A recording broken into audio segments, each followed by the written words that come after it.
તો સમાચારમાં આગળ વાત કરીએ અમદાવાદની તો સ્થાનિક સ્વરાજ્યની ચૂંટણીમાં અમદાવાદ જિલ્લામાં પણ ભાજપનો દબદબો જોવા મળ્યો છે। જ્યાં સાણંદ, બાવળા અને ધંધુકા નગરપાલિકામાં ભાજપની જીત થઈ છે, ત્યારે જિલ્લા પંચાયતની કોઠ અને અસલાલી સીટ ઉપર પણ ભાજપનો ભગવો લહેરાયો છે। ત્યારે આ અંગે જિલ્લા અધ્યક્ષ હર્ષદગીરી ગોસ્વામીની પ્રતિક્રિયા સામે આવી છે અને જેઓએ તમામ મતદાતા અને કાર્યકર્તાઓનો આભાર માન્યો છે। આવો જોઈએ જિલ્લા અધ્યક્ષ હર્ષદગીરી ગોસ્વામીએ શું કહ્યું।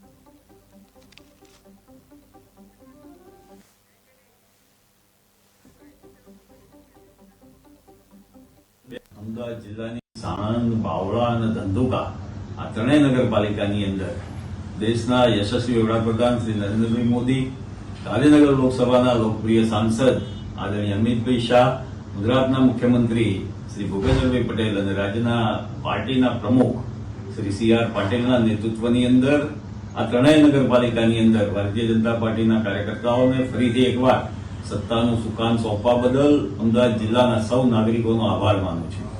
જિલ્લાની અંદર યોજાયેલી 2 જિલ્લા પંચાયતની પેટા ચૂંટણી, 4 તાલુકા પંચાયત અને 2 નગરપાલિકાના વોર્ડની અંદર પણ ભારતીય જનતા પાર્ટીના કાર્યકર્તાઓને જીતાડી અમદાવાદ જિલ્લાના સૌ નાગરિકોએ આ આગામી સમયની અંદર આ વિકાસ કાર્ય કરવાનું જે કામ ભારતીય જનતા પાર્ટીના કાર્યકર્તાઓને સોંપ્યું છે, આ કામની અંદર અમે સૌ કાર્યકર્તા જનતાની સેવાની અંદર ખૂબ લગનથી કામ કરશું। અમદાવાદ જિલ્લાની સાણંદ, બાવળા